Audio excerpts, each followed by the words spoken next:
Hi friends, SPH ಚಾನಲ್ಗೆ ನಿಮ್ಮೆಲ್ರಿಗೂ ಸುಸ್ವಾಗತ. ಇವತ್ತು ಫ್ರೆಂಚ್ ಫ್ರೈಸ್ ಯಾವ ರೀತಿ ಮಾಡೋದು ಅಂತ ತೋರಿಸ್ಕೊಡ್ತೀನಿ. ಇದು ಸೂಜಿದು ಫ್ರೆಂಚ್ ಫ್ರೈಸು. ಮಕ್ಕಳು ಹೋಟ್ಲಿಗೆ ಹೋದರೆ ಕೇಳೋದೇ ಫ್ರೆಂಚ್ ಫ್ರೈಸು ಅಂತ ಕೇಳ್ತಾರೆ. ಎಲ್ರಿಗೂ ತುಂಬ ಇಷ್ಟ, ಸಣ್ಣವರಿಂದ ಹಿಡಿದು ದೊಡ್ಡವ್ರಿಗೂ ಫ್ರೆಂಚ್ ಫ್ರೈಸ್ ಅಂದರೆ ತುಂಬ ಇಷ್ಟ. ಇದನ್ನು ಸೂಜಿ ರವೆ ಹಾಕಿ ಮಾಡಿರೋದು ಮತ್ತು ಆಲೂಗಡ್ಡೆ ಹಾಕಿ ಮಾಡಿರೋದು ತುಂಬ ಚೆನ್ನಾಗಾಗುತ್ತೆ. ಸಂಜೆ ಈ ಮಳೆಗಾಲಕ್ಕೆ ತುಂಬಾ ಚೆನ್ನಾಗಿರುತ್ತೆ ಫ್ರೆಂಡ್ಸ್.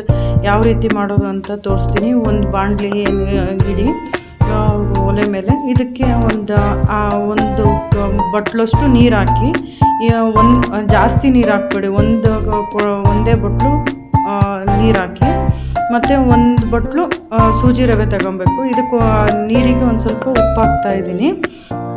ಇದನ್ನು ಉಪ್ಪು ಒಂದು ಅರ್ಧ ಸ್ಪೂನಷ್ಟು ಉಪ್ಪು ಹಾಕಿ, ಇದು ನೀಟಾಗಿ ಹವೆ ಬಂದಾದಮೇಲೆ, ಕುದಿ ಬಂದಾದಮೇಲೆ ಅದಕ್ಕೆ ರವೆ ತಗೊಂಡಿದ್ನಲ್ಲ ಅದೇ ಬಟ್ಲಲ್ಲಿ ನೀರು ಎಷ್ಟು ತಗೊಂಡಿದ್ದೀನೋ ಅಷ್ಟೇ ಒಂದು ಕಪ್ಪಷ್ಟು ಸೂಜಿ ರವೆ ತಗೊಂಡು ಹಾಕಿದ್ದೀನಿ. ಇದನ್ನು ಚೆನ್ನಾಗೆ ಕಲಿಸ್ಕೊಳ್ಳಿ. ಅದನ್ನು ಮತ್ತೆ ನೀರು ಹಾಕೋಕ್ಕೆ ಹೋಗ್ಬೇಡಿ, ಇದರಲ್ಲೇ ಬೇಯಬೇಕು. ಅದು ಗಟ್ಟಿಯಾಗಿ ಬೇಯಬೇಕಿದು.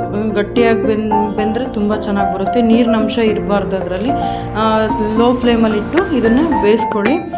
ಇದನ್ನು ಒಂದು ಸ್ವಲ್ಪ ಹವೆಯಲ್ಲೇ ಬೇಯಬೇಕಿದು. ಆಮೇಲೆ ಆಫ್ ಮಾಡ್ಕೊಂಡ್ಬಿಟ್ಟು ಗ್ಯಾಸ್ ಆಫ್ ಮಾಡ್ಕೊಂಡು ಮುಚ್ಚಿಡಿ. ಅದು ಹವೆಯಲ್ಲೇ ಒಂದು ಸ್ವಲ್ಪ ಬೆಂದಂಗೆ ಆಗುತ್ತೆ. ಈಗ ಆಲೂಗೆಡ್ಡೆಯನ್ನು ಬೇಯಿಸಿಟ್ಕೊಂಡಿದ್ದೀನಿ. 2 ಆಲೂಗೆಡ್ಡೆಯನ್ನು ಬೇಯಿಸಿಟ್ಕೊಂಡಿದ್ದೀನಿ. ಇದನ್ನು ನೀರಿನ ಅಂಶ ಇರಬಾರ್ದು. ಬೇಯಿಸಿ ಇಟ್ಟು 1 ಅವರ್ ಆದಮೇಲೆ ನಾನು ಅದನ್ನು ತಗೊಂಡು ಸಿಪ್ಪೆ ತೆಗೆದ್ಬಿಟ್ಟು ಅದನ್ನು ಗ್ರೇಟ್ ಮಾಡಿ ಇಟ್ಕೊಳ್ತಾ ಇದ್ದೀನಿ. ಎರಡು ಆಲೂಗೆಡ್ಡೆನ ತೆಗೆದು ಇಟ್ಕೊಳ್ಬೇಕು. ನೋಡಿರಿ, ಒಂದು ಬಟ್ಲಷ್ಟು ಆಗಿದೆ ಇದು. ಈ ಥರ ಅದರಲ್ಲಿ ಲಮ್ಸ್ ಇರಬಾರ್ದು. ಲಮ್ಸ್ ಇದ್ದರೆ ಅದು ನೀಟಾಗೇ ಬರೋದಿಲ್ಲ. ನೀಟಾಗಿ ಗ್ರೇಟ್ ಮಾಡಿ ಇಟ್ಕೊಂಡು ಮೆತ್ತಗೆ ಮಾಡಿಟ್ಕೊಳ್ಳಿ. ಈಗ ನೋಡಿ, ಬೇಯಿಸಿಟ್ಕೊಂಡಿದ್ನಲ್ಲ ಸೂಜಿ ರವೆನ, ಈ ಥರ ಬರಬೇಕು. ನೋಡಿ, ನಾನು ಮಾಡ್ತಾಯಿದ್ದೀನಿ, ಉಂಡೆ ಥರ ಕಟ್ತಾಯಿದ್ದೀನಿ. ನೋಡಿರಿ, ಈ ಥರ ಬರಬೇಕು. ಇದನ್ನು ಒಂದು ಬೌಲಲ್ಲಿ ಹಾಕ್ಕೊಂಡು ನಾದ್ಕೊಳ್ಬೇಕು, ಚೆನ್ನಾಗಿ ನಾದ್ಕೊಬೇಕು. ನನಗೆ ಬೌಲಲ್ಲಿ ಹಾಕ್ಕೊಂಡು ನಾದಕ್ಕೆ ಸರಿ ಇಲ್ಲ. ಹಾಗಾಗಿ ಒಂದು ಚಾಪರ್ ತಗೊಂಡ್ಬಿಟ್ಟು ಈಗ ನೋಡಿ ನಾದ್ತೀನಿ. ಇದರಲ್ಲಿ ನೀಟಾಗಿ ಬಿಸಿ ಇತ್ತಲ್ಲ, ನಾದಕ್ಕೆ ಸರಿ ಹೋಗಲಿಲ್ಲ. ಅದು ರವೆ ಇರುತ್ತಲ್ಲ, ಅದನ್ನು ನೀಟಾಗಿ ನಾದ್ಕೊಳ್ಬೇಕು. ನೋಡಿ, ಈಗ ಒಂದು ಚಾಪರ್ ತಗೊಂಡು ನಾದ್ಕೊಳ್ತಾ ಇದ್ದೀನಿ. ರವೆ ಥರ ಇರಬಾರ್ದು, ನೀಟಾಗಿ ಇದು ಗೋಧಿ ಹಿಟ್ಟಿನ ಥರ ಬರುತ್ತಲ್ಲ, ಗೋಧಿ ಹಿಟ್ಟು ಮತ್ತು ಮೈದಾ ಹಿಟ್ಟಿನ ಅದಕ್ಕೆ ನಾವು ಕಲಿಸ್ಕೊಳ್ಬೇಕು ಇದನ್ನು ನೀಟಾಗಿ. ಇದನ್ನೆಲ್ಲ ನೀಟಾಗಿ ಕಲಿಸ್ಕೊಂಡ ಮೇಲೆ ನೋಡಿ, ಒಂದನ್ನು ನೀಟಾಗಿ ನೋಡಿ ಎಲ್ಲದನ್ನು ಕಲಿಸ್ಕೊಂಡು ಬಿಸಿ ಇದ್ದಾಗಲೇ, ಒಂದು ಸ್ವಲ್ಪ ಬಿಸಿ ಇದ್ದಾಗಲೇ ಕಲಿಸ್ಕೊಳ್ಬೇಕು. ಅದು ನೀಟಾಗಿ ರವೆ ಎಲ್ಲ ಇದಾಗುತ್ತೆ. ನೋಡಿ, ಈ ರೀತಿಯಾಗಿ ನೀಟ್ ಮಾಡಿ ಅಂಗೈಯಲ್ಲಿ ನೀಟಾಗಿ ನಾದಬೇಕು. ಅದನ್ನು ರವೆ ಅಂಶ ಒಂದು ಸ್ವಲ್ಪನೂ ಇರಬಾರ್ದು. ಈ ರೀತಿಯಾಗಿ ಕಲಿಸ್ಕೊಂಡು ಅದಕ್ಕೆ ಬೇಯಿಸಿಟ್ಟಿರೋ ಅಂತಹ ಆಲೂಗೆಡ್ಡೆ ಇತ್ತಲ್ಲ, ಅದನ್ನು ತುರಿದಿಟ್ಕೊಂಡಿದ್ನಲ್ಲ ಅದನ್ನು ಹಾಕಿ, ಈಗ ನೋಡಿ ಇವಾಗ ಹಾಕ್ತಾಯಿದ್ದೀನಿ. ಒಂದು ಬೌಲ್ನಷ್ಟು ಹಾಕ್ತಾಯಿದ್ದೀನಿ. ಇದನ್ನು ಹಾಕ್ಬಿಟ್ಟು ಎರಡನ್ನೂ ಸೇರಿಬಿಟ್ಟು ನಾದ್ಕೊಳ್ಬೇಕು. ಎರಡನ್ನೂ ಸೇರಿಸಿ ನಾದ್ಕೊಳ್ಳಿ ನೀಟಾಗಿ. ಎರಡನ್ನೂ ಈವನ್ನಾಗೆ ನಾದ್ಕೊಳ್ಳಿ.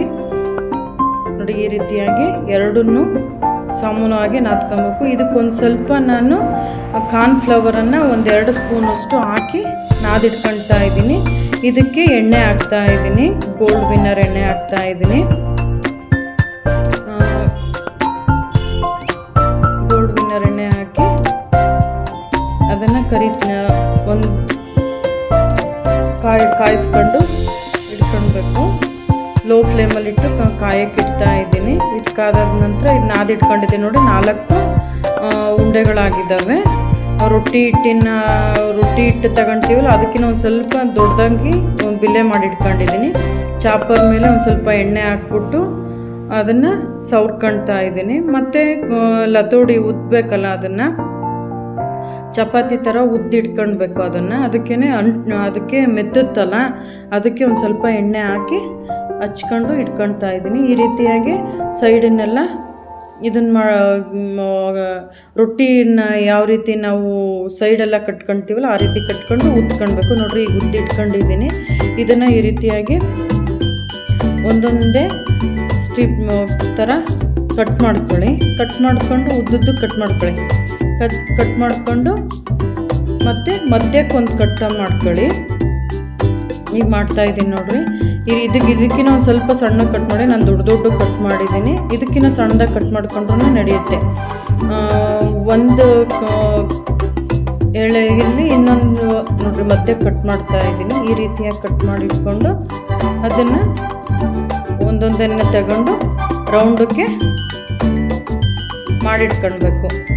ಈಗ ಫ್ರೆಂಚ್ ಫ್ರೈಸ್ ಹೆಂಗಿರುತ್ತೆ ನೋಡ್ರಿ, ಉದ್ದುದ್ದಕ್ಕಿರುತ್ತಲ್ಲ, ಆ ರೀತಿಯಾಗಿ ಇವನ್ನೆಲ್ಲನ ರೌಂಡಕ್ಕೆ ಮಾಡಿ ಉದ್ದುದ್ದಕ್ಕೆ ಮಾಡಿಟ್ಕೊಳ್ಬೇಕು. ಇವನ್ನೆಲ್ಲ ಮಾಡಿಟ್ಕೊಳ್ತಾ ಇದ್ದೀನಿ ನೋಡಿ. ಒಂದೊಂದನ್ನೇ ಈ ಥರ ಕಟ್ ಮಾಡಿಕೊಂಡು ಎಣ್ಣೆ ಕಾದಿತ್ತೋ ಇಲ್ಲ ಅಂತ ಒಂದನ್ನು ಹಾಕಿ ನೋಡಿದ್ದೆ. ಇನ್ನೊಂದು ಸ್ವಲ್ಪ ಕಾಯಿಲೆ ಅಂತ ಅದನ್ನು ತೆಗಿತಾ ಇದ್ದೀನಿ. ಎಣ್ಣೆ ಕಾದ ನಂತರ ಲೋ ಫ್ಲೇಮಲ್ಲಿ ಇಟ್ಕೊಂಡು ಕರೀರಿ. ತುಂಬ ಚೆನ್ನಾಗಿ ಕ್ರಿಸ್ಪಿಯಾಗಿ ತುಂಬ ಚೆನ್ನಾಗಿ ಬರುತ್ತೆ ನೋಡಿ. ಒಂದೊಂದೇ ಹಾಕಿ ತೋರಿಸ್ತಾ ಇದ್ದೀನಿ. ಈ ರೀತಿಯಾಗಿ ಒಂದೊಂದನ್ನೇ ಕರೀರಿ. ಈ ಚಿಪ್ಸು ಮಾಡೋದು ಮತ್ತು ಈ ಫ್ರೆಂಚ್ ಫ್ರೈಸನ್ನು ಮಾಡೋದು ತುಂಬಾ ಇದಾಗುತ್ತೆ. ಅದನ್ನು ಸ್ಲೈಸ್ ಮಾಡ್ಕೊಂಡ್ಬಿಟ್ಟು ಅದಕ್ಕೆ ನಾವು ಒಂದು ಸ್ವಲ್ಪ ಒಣಗಿಸ್ಬಿಟ್ಟು ಮಾಡಬೇಕು. ಇದು ತುಂಬಾ ಈಸಿಯಾಗಿರುತ್ತೆ, ಟೇಸ್ಟಿಯಾಗಿ ತುಂಬ ಚೆನ್ನಾಗಿರುತ್ತೆ ಫ್ರೆಂಡ್ಸ್. ಇದನ್ನು ಮಾಡ್ಕೊಳ್ತೀನಿ. ದೊಡ್ಡವರಿಂದ ಚಿಕ್ಕವ್ರವ್ರಿಗೂ ತುಂಬಾ ಇಷ್ಟ ಆಗುತ್ತೆ. ಮತ್ತು ಲಂಚ್ ಬಾಕ್ಸಿಗೆ ಬೆಳಗ್ಗೆ ಏನು ಮಾಡೋದು ಅಂದರೆ ಇದನ್ನೇ ಮಾಡಿಕೊಟ್ರೆ ಮಕ್ಕಳು ತುಂಬಾ ಇಷ್ಟಪಡ್ತಾರೆ. ಸಾಟರ್ಡೇ ಹಾಫ್ ಡೇ ಇರುತ್ತಲ್ಲ, ಇದನ್ನು ಮಾಡಿಕೊಟ್ರೆ ತುಂಬಾ ಇಷ್ಟಪಟ್ಟು ಮಕ್ಕಳು ತಿಂದ್ಕೊಂಡು ಬರ್ತಾರೆ. ಬಾಕ್ಸನ್ನು ಖಾಲಿ ಮಾಡ್ಕೊಂಡು ಬರ್ತಾರೆ ಫ್ರೆಂಡ್ಸ್. ಇದನ್ನು ಮಾಡಿಕೊಟ್ರೆ ನೋಡಿರಿ ಈ ರೀತಿಯಾಗಿ ಕರಿಬೇಕು, ಉದ್ದುದ್ದಕ್ಕೆ ಕರಿಬೇಕು. ಇಲ್ಲಿ ನೋಡಿರಿ ಈ ಥರ ಒಂಬಣ್ಣ ಬರೋವರೆಗೂ ಕರಿಬೇಕು. ಕರ್ದು ನೋಡಿ ಈ ರೀತಿಯಾಗಿ ಒಂದೂ ಇದಾಗಿಲ್ಲ ಫ್ರೆಂಡ್ಸು, ಚೆನ್ನಾಗಾಗಿದೆ ನೋಡಿರಿ. ಕರ್ದಿಟ್ಕೊಳ್ತಾ ಇದ್ದೀನಿ. ಒಂದು ಏನೂ ಇದಾಗಲ್ಲ, ತುಂಬಾ ಚೆನ್ನಾಗಿ ಬರುತ್ತೆ ಇದು. ಆಲೂಗೆಡ್ಡೆನದ್ದು ಬರೀ ಆಲೂಗೆಡ್ಡೆದು ಮಾಡಿ ಫ್ರೆಂಚ್ ಫ್ರೈಸು ತುಂಬ ಹೊತ್ತು ಕರಿಬೇಕು ಫ್ರೆಂಡ್ಸ್. ಇದಾದರೆ ಬೆಂದಿದೆಯಲ್ಲ, ಚಿರೋಟಿ ರವೆ ಅಲ್ಲ, ಕ್ರಿಸ್ಪಿಯಾಗಿ ತುಂಬ ಚೆನ್ನಾಗಿ ಬರುತ್ತೆ. ಮತ್ತು ಚಿರೋಟಿ ರವೆನ ಮತ್ತು ಬೇಯಿಸಿದ್ದೀವಲ್ಲ, ಅದರಿಂದನೂ ತುಂಬ ಚೆನ್ನಾಗಿ ಕ್ರಿಸ್ಪಿಯಾಗಿ ಚೆನ್ನಾಗಿ ಬರುತ್ತೆ. ಒಂದು ಸಲ ಮಾಡಿ ನೋಡಿ. ಇದಕ್ಕೆ ನೋಡಿ ಬೇಯಿಸಿಟ್ಕೊಂಡಿದ್ನ ಅದಕ್ಕೊಂದು ಸ್ವಲ್ಪ ಉಪ್ಪು ಹಾಕ್ಬಿಟ್ಟು, ಮತ್ತು ಒಂದು ಸ್ವಲ್ಪ ಖಾರದ ಪುಡಿ, ಮತ್ತು ಪೆರಿ ಪೆರಿ ಮಸಾಲ, ಮತ್ತು ಮಿಕ್ಸ್ ಹರ್ಬನ್ನು ಹಾಕಿ ಮಿಕ್ಸ್ ಮಾಡಿ, ಮತ್ತು ನೋಡಿ ಮಿಕ್ಸರ್ ಹಾಕ್ತಾಯಿದ್ದೀನಿ. ಇದನ್ನೆಲ್ಲ ಮಿಕ್ಸ್ ಮಾಡಿ ಪೆರಿ ಪೆರಿ ಮಸಾಲ ಒಂದು ಸ್ಪೂನಷ್ಟು ಹಾಕಿ ಅದನ್ನು ನೀಟಾಗಿ ಟಾಸ್ ಮಾಡಿ ಕೊಡಿ. ಟಾಸ್ಕ್ ಮಾಡಿದಾಗ ಅದು ನೀಟಾಗಿ ಹತ್ತಲಿಲ್ಲ ಅಂದರೆ ಕೈಯಲ್ಲೇ ಮಾಡಿ. ಕೈಯಲ್ಲಿ ಮಾಡಿದ್ರೇ ಅದು ನೀಟಾಗಿ ಅದು ಎಲ್ಲ ಖಾರದ ಪುಡಿ, ಉಪ್ಪು ಮತ್ತು ಮಸಾಲಗಳು ಚೆನ್ನಾಗಿ ಹತ್ತುತ್ತೆ. ಇದನ್ನು ಟೊಮೊಟೊ ಕೆಚಪ್ ಜೊತೆ ತಿಂದರೆ ತುಂಬ ಚೆನ್ನಾಗಿರುತ್ತೆ.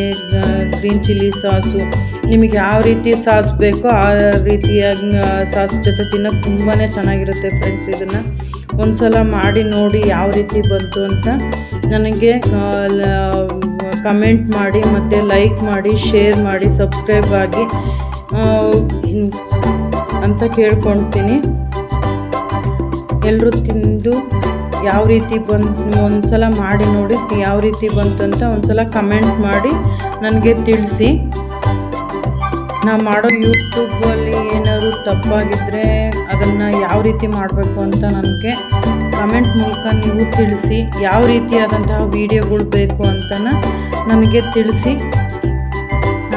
ಈಗ ಯಾವ ಅಡುಗೆಯಲ್ಲಿ ಯಾವ ರೀತಿಯಾದಂತಹ ವೀಡಿಯೋಗಳು ಬೇಕು ಅವನ್ನ ತಿಳಿಸಿ, ನಾನು ಅದನ್ನು ಮಾಡೋಕ್ಕೆ ಪ್ರಯತ್ನ ಪಡ್ತೀನಿ. ನೋಡಿ ಇದನ್ನು ಮತ್ತೆ ಟೊಮೊಟೊ ಕೆಚಪ್ಪು, ಮತ್ತು ಮಿಕ್ಸ್ ಹರ್ಬು, ಚಿಲ್ಲಿ ಸಾಸು, ಮತ್ತು ರೆಡ್ ಚಿಲ್ಲಿ ಸಾಸು ಎಲ್ಲ ಹಾಕ್ಬಿಟ್ಟು, ಮತ್ತು ಈ ಥರ ಗೋಬಿ ಮಂಚೂರಿ ಥರ ಆಗುತ್ತೆ. ತುಂಬ ಚೆನ್ನಾಗಾಗುತ್ತೆ. ಗೋಬಿ ಮಂಚೂರಿ ತಿಂದಂಗೆ ಅನಿಸುತ್ತೆ ನೋಡಿರಿ. ಇದು ಮಸಾಲ, ಅದು ಡ್ರೈದು ಮಾಡಿದ್ದೆ. ಇದು ವೆಟ್ಟಿರೋ ಅಂತಹ ಫ್ರೆಂಚ್ ಫ್ರೈಸ್ ಆಗುತ್ತೆ.